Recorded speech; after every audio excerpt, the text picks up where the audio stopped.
Hey YouTube, we're live and our class is just pumped up today. We did a few, I asked them to be pumped up. And let's start. Let us start. Let's just dump right into it. Now, today's topic, it's not highlighted. Hey YouTube, we're live and our class is just pumped up today. My first blunder for the day. Right? Hey, but blunders are fun. That's what makes life fun. Okay, so a few things I want to talk about is that, we're going to talk about global warming and pollution. Now, this is a very complicated, incredibly complicated topic, and don't get bored by it. But in science, especially in chemistry, we just skim over the surface of it. And in reality, it's very complicated and we're still not too sure what's going on. So appreciate how how complicated this issue is, and the stakes are also really high. Okay. So we won't cover too much, but I will, after class, add a few links which I found during my research for this. And they were amazing, talking about giving a more insightful understanding of global warming, even though it's not related to the syllabus. I just thought people just need to know these things. They don't talk about it and they don't ask these questions, but I think once you know about it, it's just, some good stuff. People need to know these things. Okay, let's start. I want to ask is, what do you guys understand by the term pollutant? What is a pollutant? Can you guys answer that? What is a pollutant? What do you understand by the term pollutant?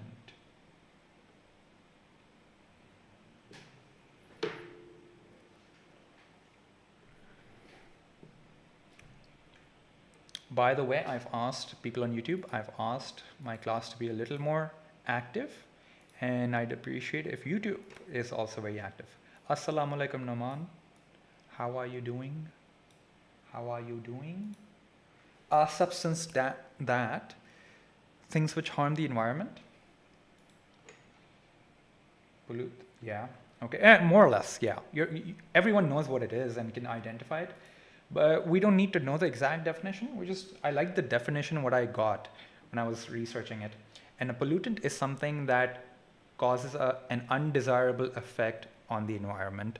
And if you think about it, that's really what it is.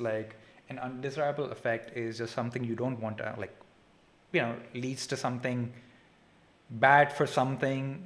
Anything bad for the environment is just, in the long run, bad for us. Okay. Now, some pollutants we'll see is like carbon dioxide and monoxide and this and that, which directly affect us. And there are a lot of other things which indirectly affect us. And they're still pollutants. And sometimes it's hard to identify what a pollutant is. You can appreciate that as well.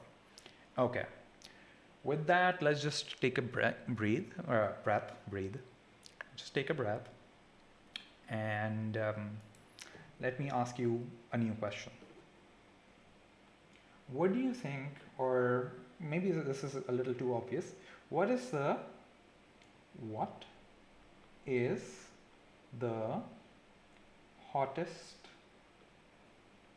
planet, or maybe I should say, which is the hottest planet in our solar system?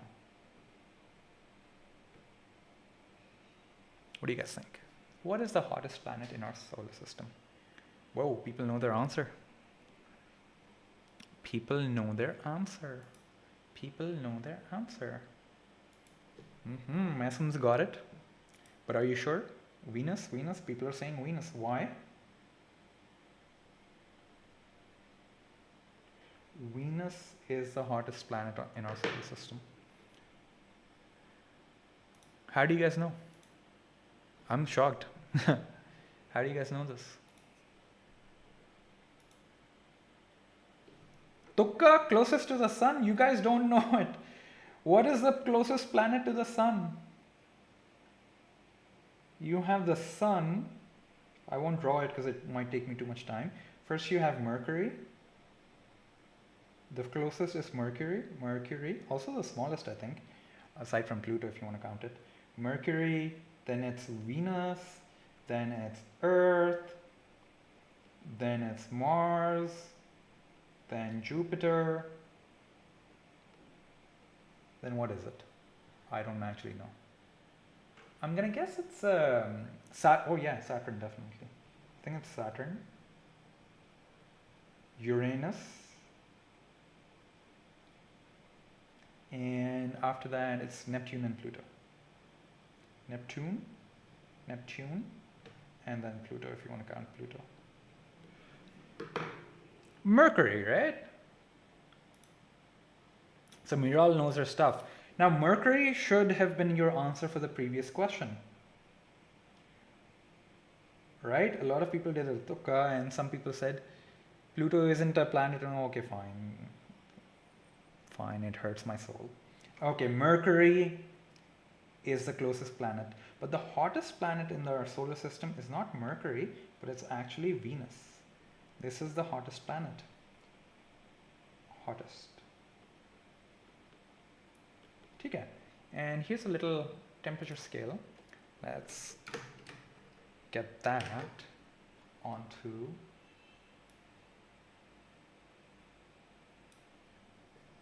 our iPad.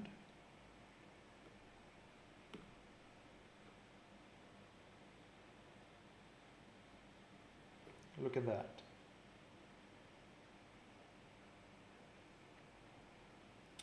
Look at that. Over here you can see Earth is pretty chill. By that I mean cool. Then Mercury is at, what temperature is this? I'm gonna guess somewhere around 420 something degrees, average temperature.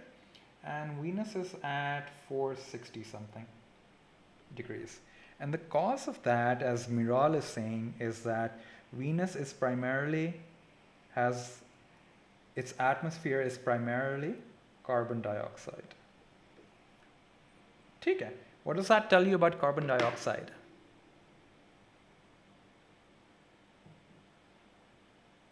What does that tell you about carbon dioxide?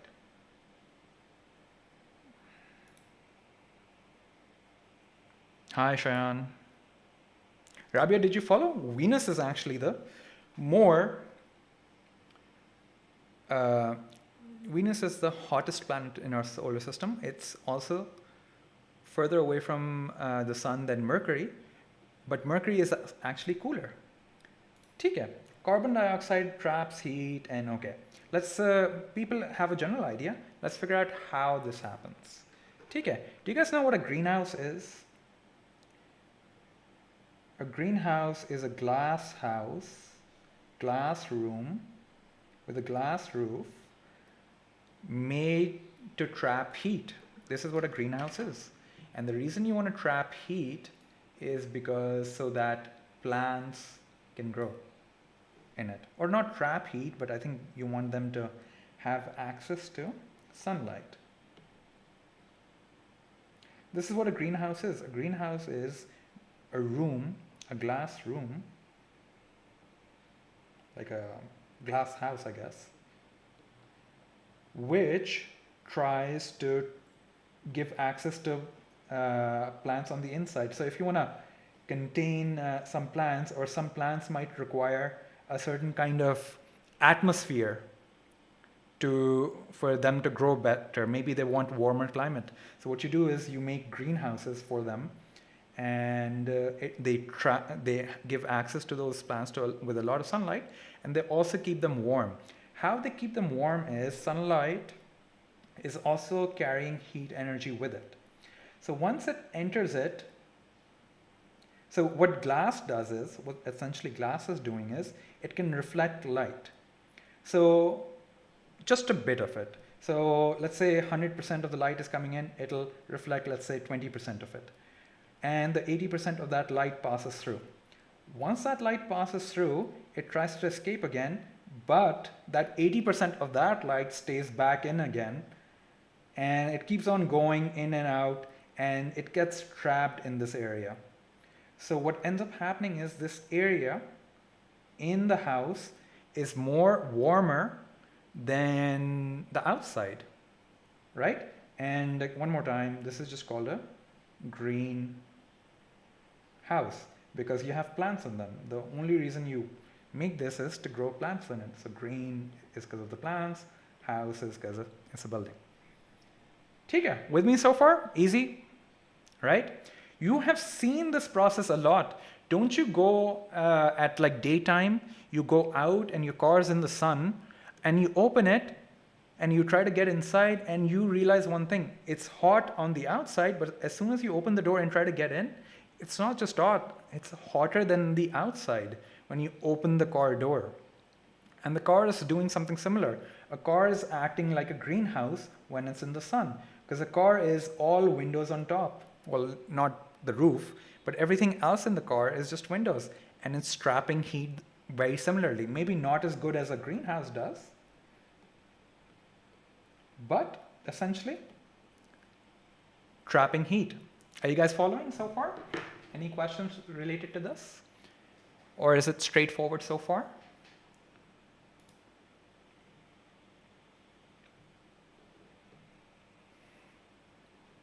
Straightforward?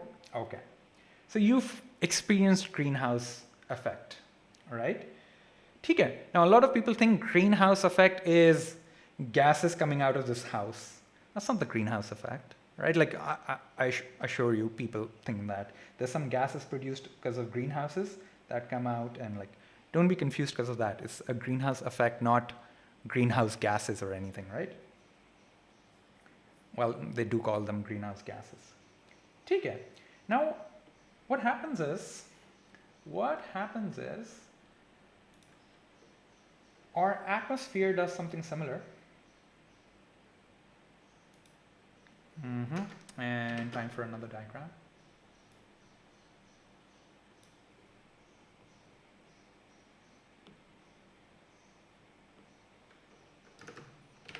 Wrong diagram for some reason. Hello, Arisha. What is up? How are you?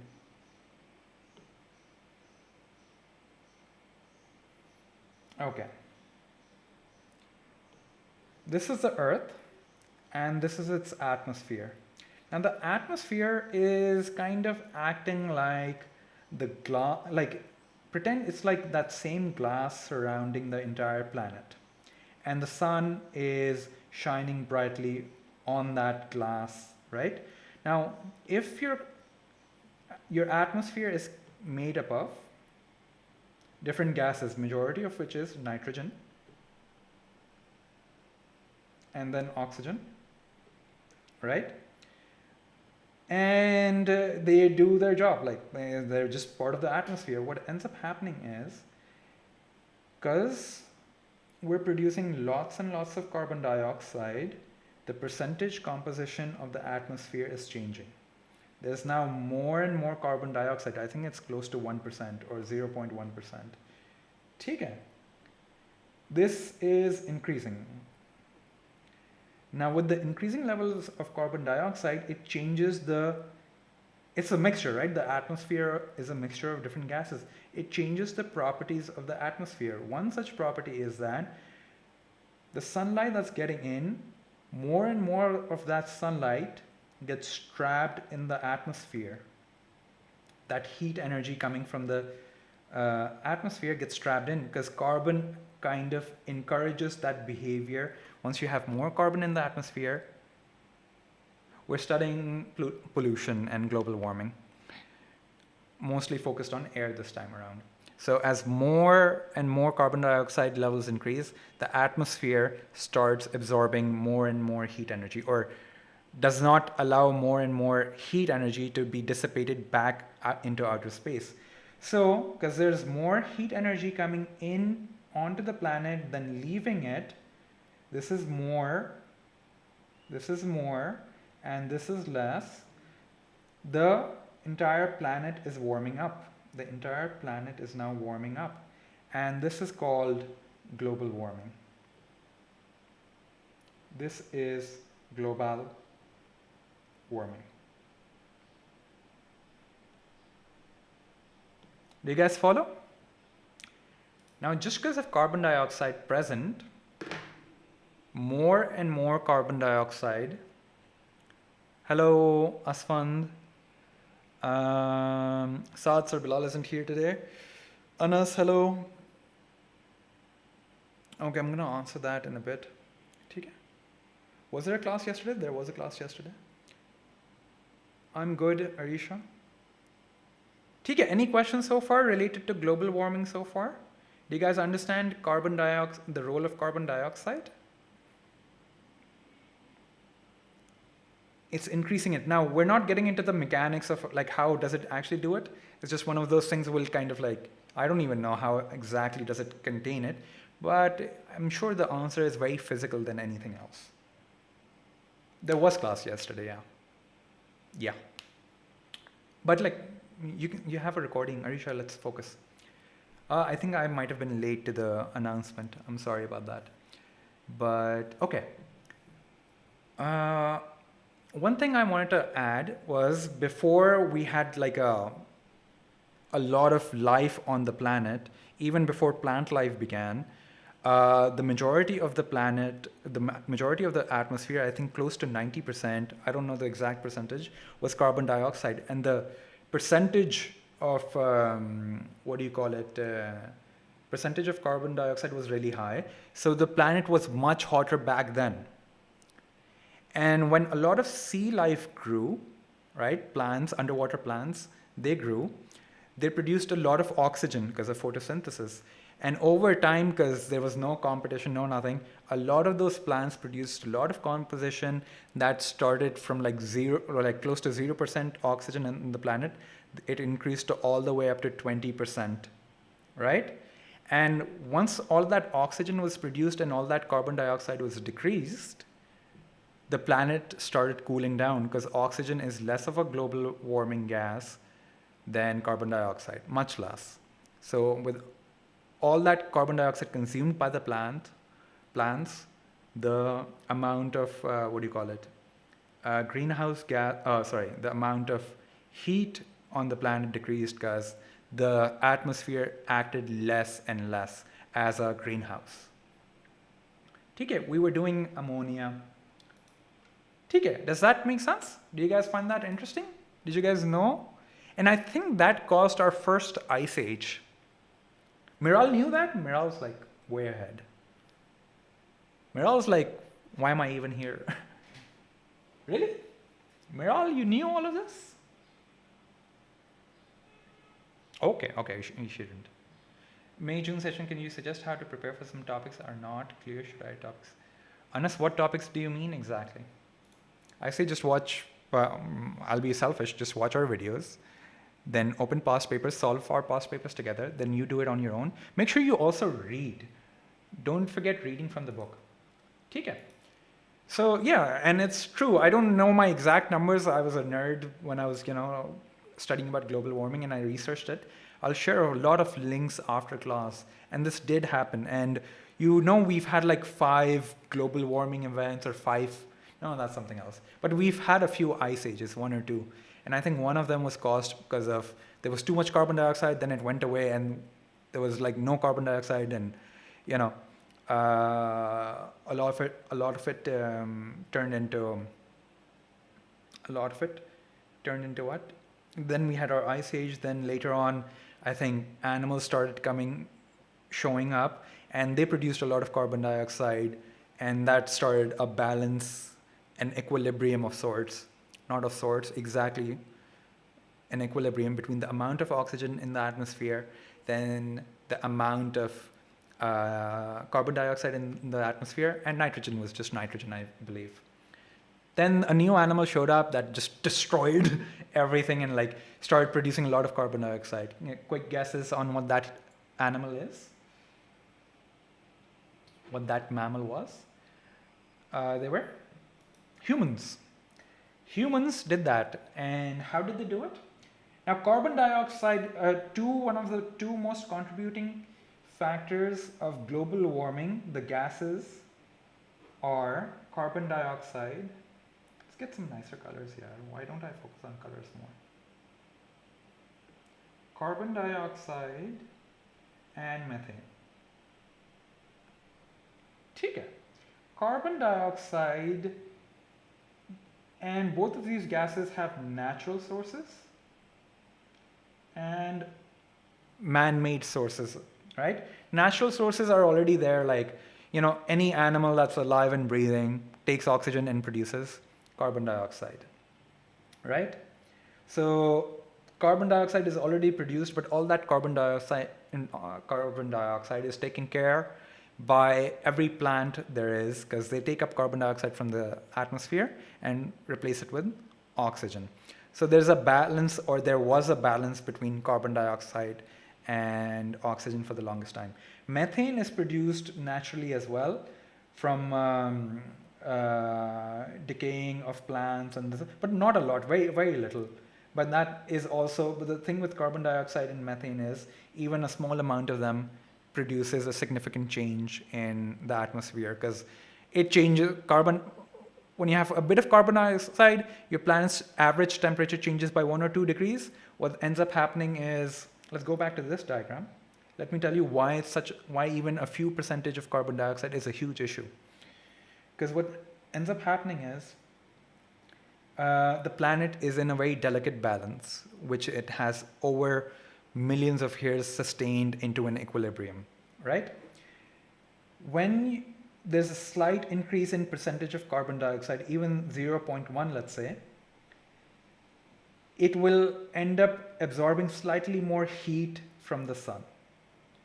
And let's say that results in 1 degree Celsius change of carbon dioxide on the planet.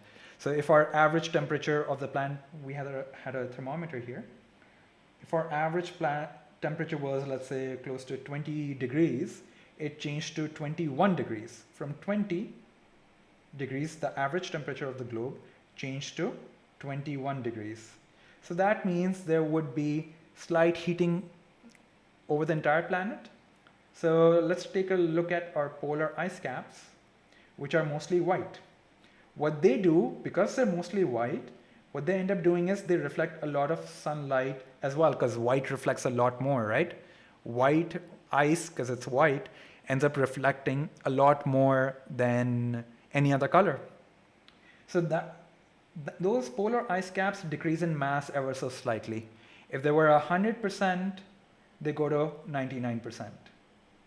So the polar ice caps, or ice anywhere on the planet, slightly decreases in mass, and the Earth's ability to reflect sunlight also slightly decreases by, let's say, 1% again.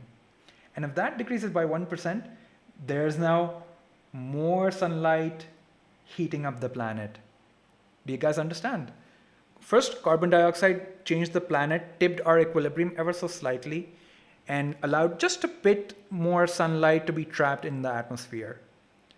And that decreased the polar ice caps' size, so they're smaller now, so they're reflecting less sunlight back into the ever so slightly less sunlight back.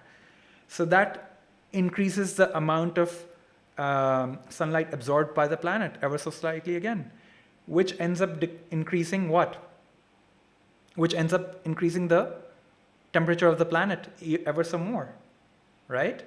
That might cause a bunch of things. It might decrease the, now I don't know, I'm just guessing, but it will definitely melt the polar ice caps even more, right? Which is like now in a bad cycle. Someone has to put a stop to it. Now someone has to cool everything around, otherwise every year they'll get smaller and smaller, and that's what's happening.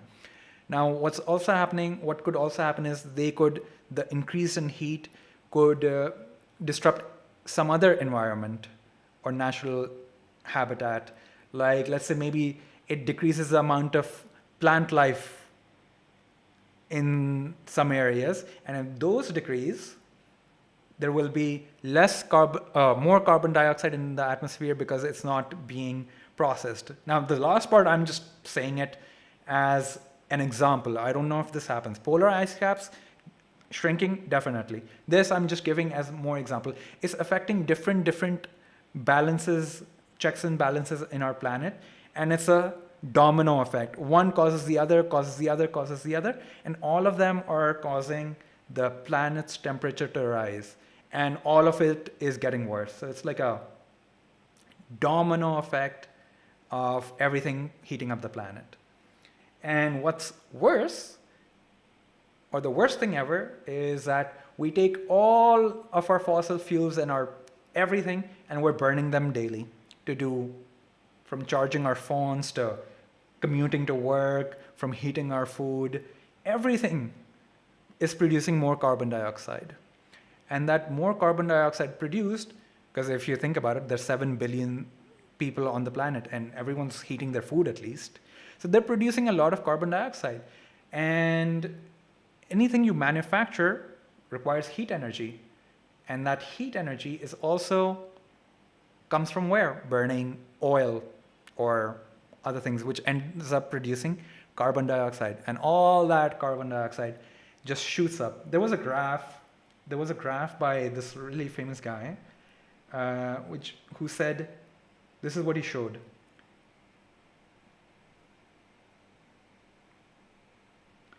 So levels of carbon dioxide for the last 1 million years.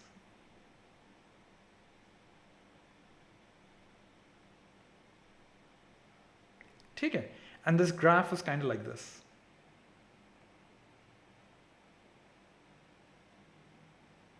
Right? And this is like 1800, somewhere here. This is where the Industrial Revolution took place. And this is what happened to the levels of carbon dioxide. It just shot up, right? Okay. And do you realize at this point, even a slight change in carbon dioxide can cause a domino effect? And what we're doing is producing a lot of carbon dioxide. And this could drastically change how the climate is, the global climate is, and how most life functions over globally, right? Like the polar ice caps have been there for millions of years. They might not be there anymore. And the melting of the polar ice caps will put a lot of coastal cities underwater. So there's a lot of issues, right? Like rising sea levels, all of that, a lot of change. Are you guys following so far? Does this make sense?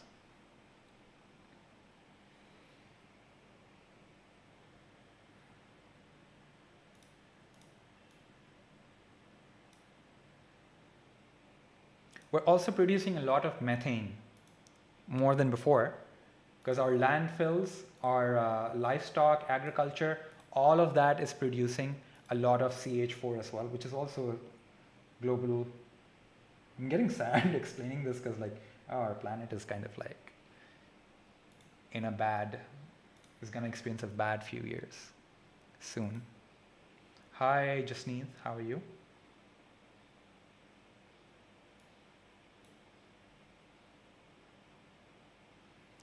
Okay, what's not selfish? I forgot what I said. I think you're answering something.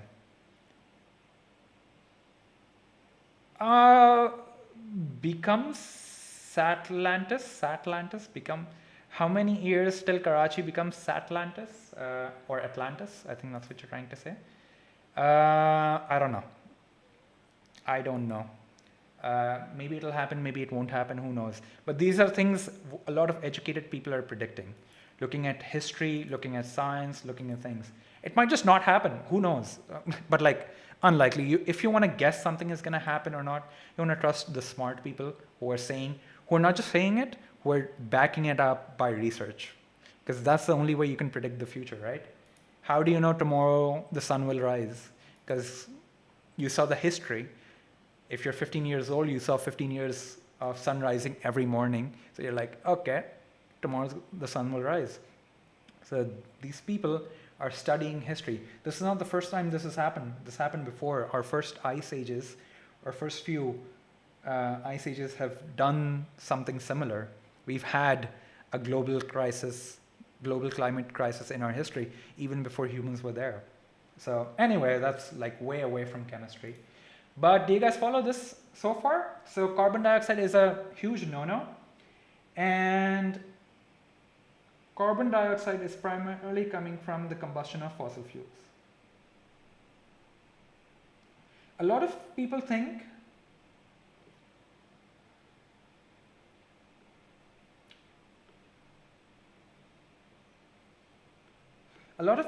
if you heat something, that heat, the garmaish, is also going away and heating up the planet. That is just not the case. That does not happen, right? Just don't think that's also. It's the carbon dioxide that is allowing a lot of sunlight to be absorbed and causes. What is the adverse effect of CH4, methane? Global warming. CH4 is also a greenhouse gas, which means it turns the atmosphere to a greenhouse, allows a lot of sunlight to be absorbed. Chemistry with DNA says yes, sir. Hello, chemistry with DNA. Is your name DNA? That'd be funny. Garmaish. Garmaish is heat coming up. Heat. Warmth. Garmaish is warmth. Okay, you guys follow me so far?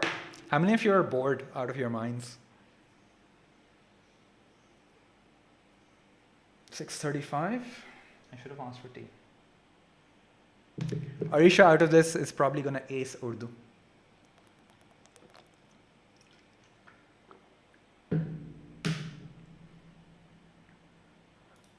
What do you guys think? Miral, I think, knows a lot of this.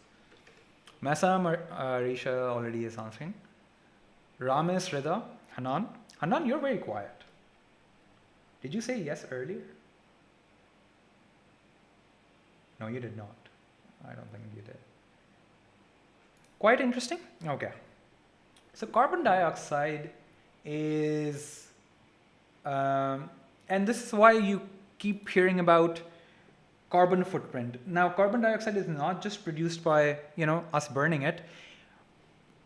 Us doing anything is related to carbon dioxide, right? Like anything we do has a bit of carbon. Like if you're making something, it's like plastics are very important to us. What is plastic? Petrochemicals. Petrochemicals, what are they? Fossil fuel, right?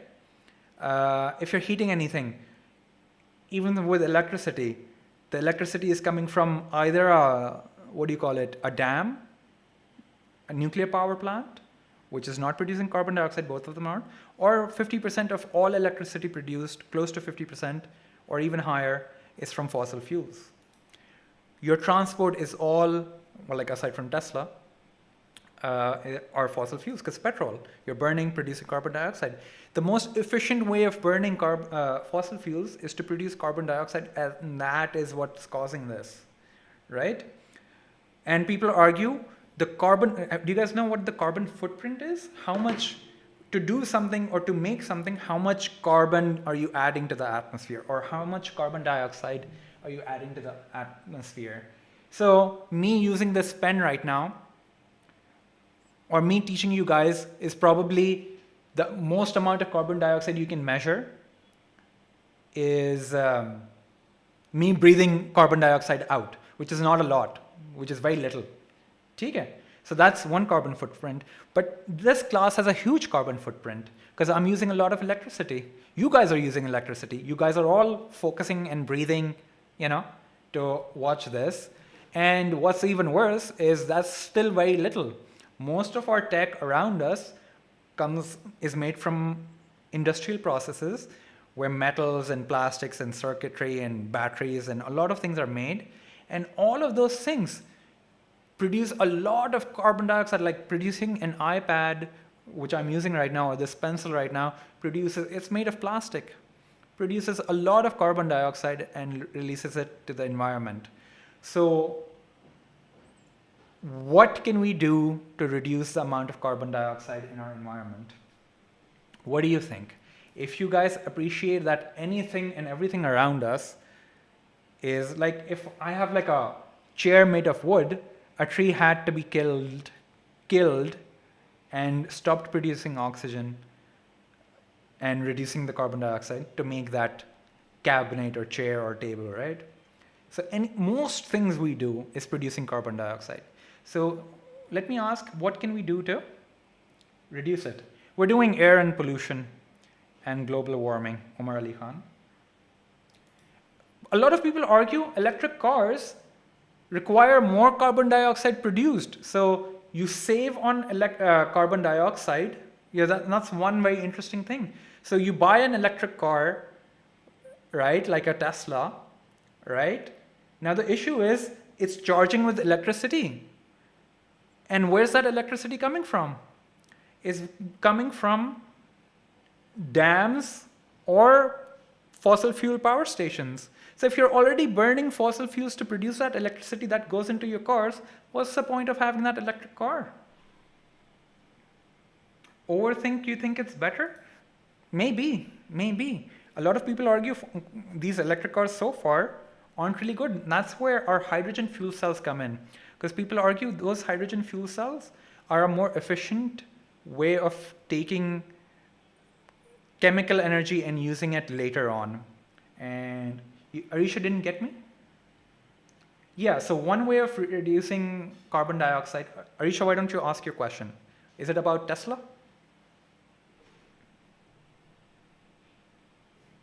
I think a lot of people didn't understand it. I went over it too fast. Let me try drawing it out. I'm having tea. Whatever I was just talking about. See, the issue with a car is very important for us. Transportation is very important. By car, I mean all transport. Car, when it's used, produces lots of carbon dioxide into the atmosphere because a lot of people are moving daily throughout, right?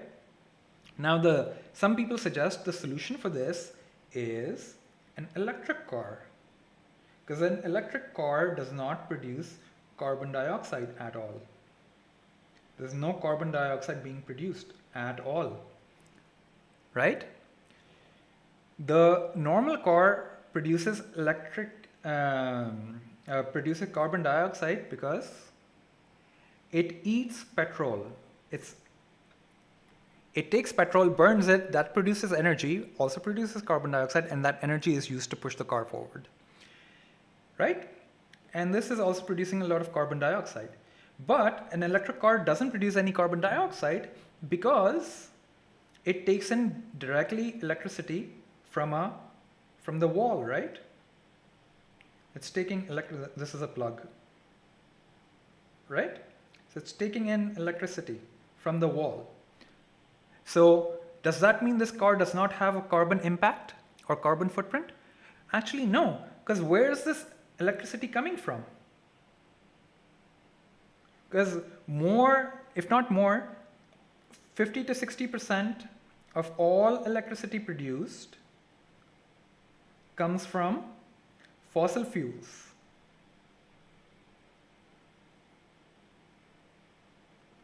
And electricity transmission is not efficient. So if someone produces 100 megawatts of electricity, by the time it reaches you, it's down to 70 megawatts because electricity is lost in transmission as well. So people are saying electric cars are not efficient, are not good for the environment either, because if they're not producing carbon dioxide directly, they're producing it indirectly because fossil fuels that produce the electricity are already producing carbon dioxide. Do you guys get it now? We should use more public transport is the good solution. Public transport is the key. Safe, utilize, but like public transport is not ideal for most people. Okay. But yes, that is the right way. Public transport. Minimize the usage. One train carrying 100 people is a lot less carbon footprint than 100 cars carrying 100 people. Okay. But I think we spent a lot of time talking about this. We're more or less, let's end it here. Let's talk about other pollutants. Do you guys know, because you guys seem very knowledgeable, what are other pollutants in our environment?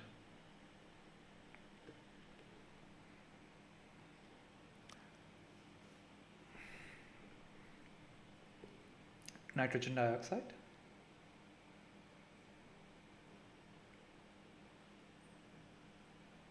Sulfur dioxide. Okay. Okay. Now, one thing is also close to global warming is one other thing. Sorry, I'm kind of like leaving the question. This is our planet. Let me just put some green on it so it looks more like our planet. That's the worst continent I've ever drawn in my life.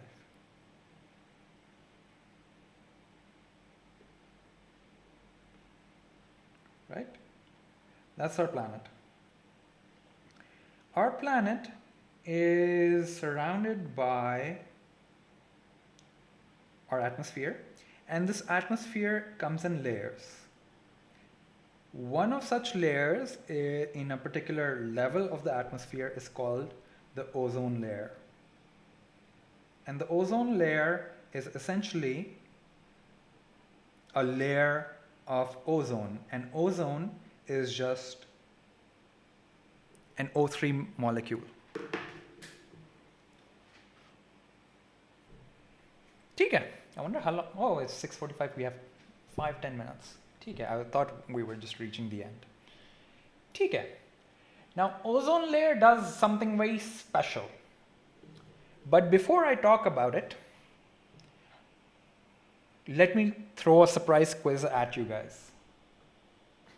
Just because I'm that guy, right? I'm that guy.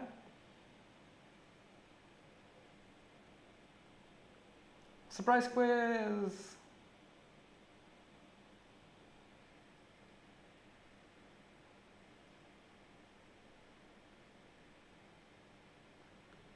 Do you guys recall this equation? Do you guys recall this reaction?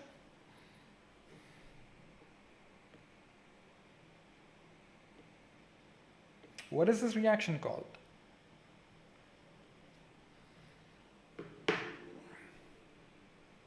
Arisha's like flattering me. You draw really good.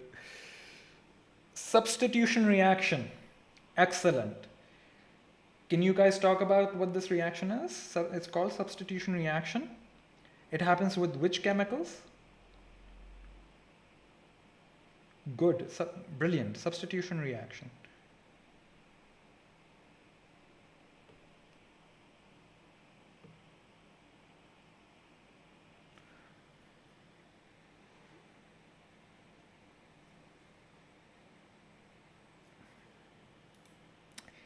An alkane can undergo substitution reaction. It could be any alkane where a chlorine, it can react with a chlorine molecule, right? This is a chlorine. Did something happen? All good? Everyone can see the video fine? I think something happened. Yeah? Okay. To form a chloroalkane, we just call this a chloroalkane because it has chlorine in it and HCl. What are the conditions of this reaction?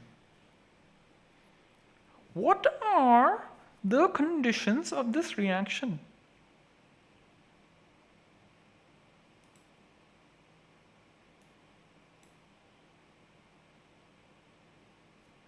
Durdana ha.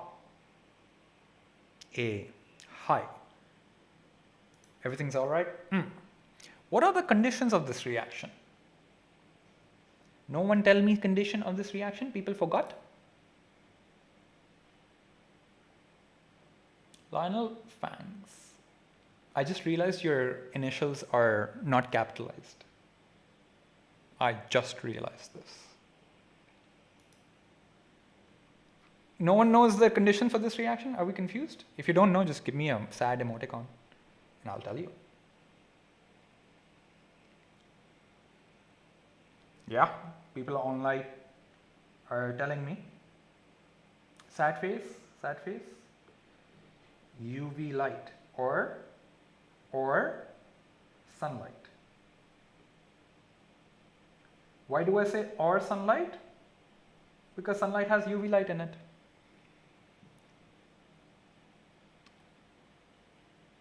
Arisha knew it. Okay. And the reason is because when UV light strikes the chlorine bond, it can break it up, forming into chlorine atoms. Or in this particular case, they're called chlorine radicals. But we don't care about that too much. And this radical or this atom is so reactive, it can bounce around, hit a chloroalkane, and react with it, forming a chloroalkane.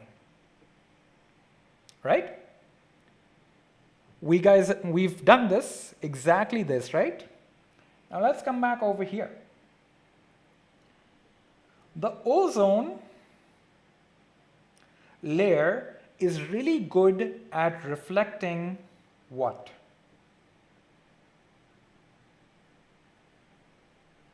Really good at reflecting UV. I think it's either absorbing or reflecting. I think it's absorbing. It's really good at absorbing UV light. A particular high frequency UV light that's very dangerous for life on the planet. Because that UV light, if we're exposed to it for large amounts of time, as much as we are exposed to sunlight, will give us a lot of skin cancer. So it's really bad for us. And O3 is really good at, I think people are saying absorbing. I think you're right. It's absorbing UV light. Now what happens is, there's a particular molecule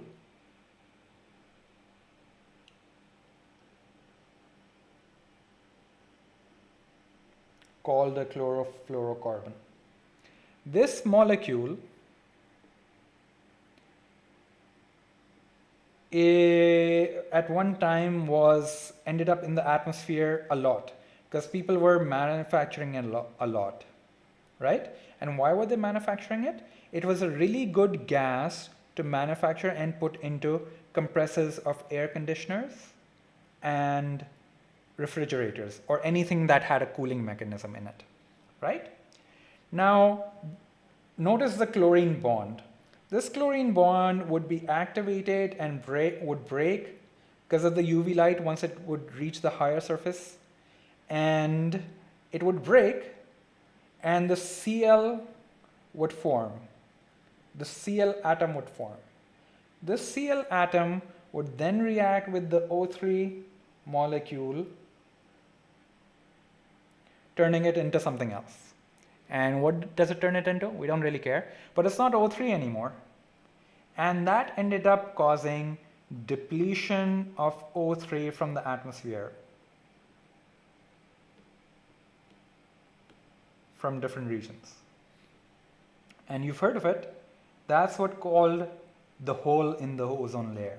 Because that layer of ozone had huge gaps where ozone was missing. And that entire area was allowing harmful UV light to enter.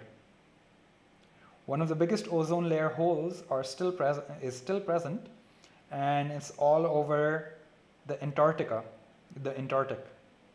one of those. And that entire, it's as big as the Antarctic, that hole, and it's allowing a lot of UV radiation to pass. Good thing a lot of humans it has stopped growing, but because we stopped using it. But a lot of countries are still using CFCs illegally. Those guys, you know what I mean? Yeah, so they're still using CFCs because it's cheaper, not Russia, China. That's what I heard in the news. I'm not too sure. But yeah, they're still using it. And because scientists are discovering, because they're using it illegally, it's not on paper, it's internationally banned to produce CFCs because it's so harmful for our environment and for our way of life. But they're still using it, and scientists are still measuring. The ozone layer should have shrunken, but it's not. It hasn't. And one of the reasons is there's new CFCs in the molecule. Anyway, they replaced CFCs with HFCs, which are hydrofluorocarbons, which are just a similar molecule. Instead of chlorine, they have hydrogens in them. Okay. And they don't break and form chlorine atoms, so they don't go further and react with ozone. right? By the way, ozone is an allotrope of oxygen. Did you guys know that?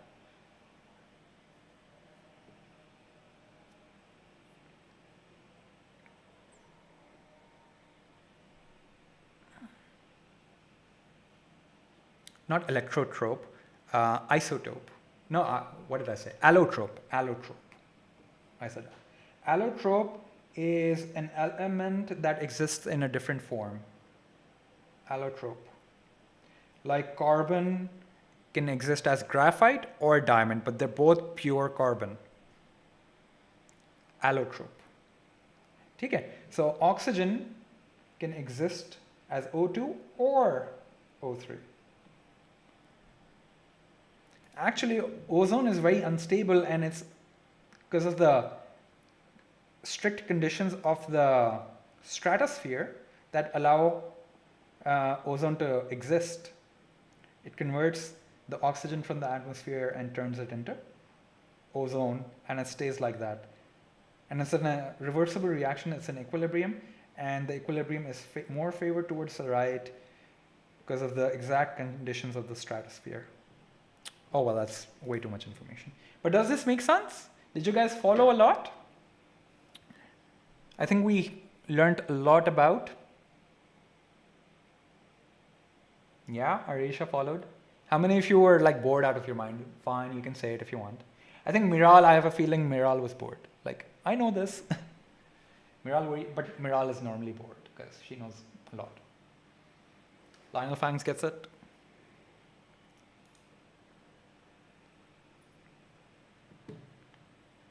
Okay, let me see if I can add anything else right now.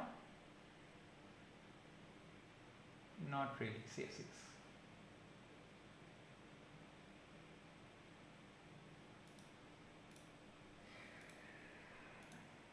Okay, does this make sense? Masam had fun, Arisha had fun. I knew it, Miral didn't have fun at all. She was like, why am I here? So did Rida. I have a feeling Rida hates me. Oh, Miral, you did? Okay. I'm just joking. I'm just picking on you guys now. Rida, do you hate me? Is that how it is now? Why do you hate me, Rida? X2 gamers, I'm good. How are you? Am I missing some comments on, I think someone asked, I'm appearing this year, May, June session. Can you say how to, unless you didn't ask that question again. Some people answered. Okay. Chalo. Any questions from online or online? You don't hate me?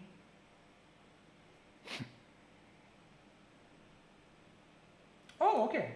Okay. Yeah, let's end it here. Arisha's very apt at like, okay, bye-bye.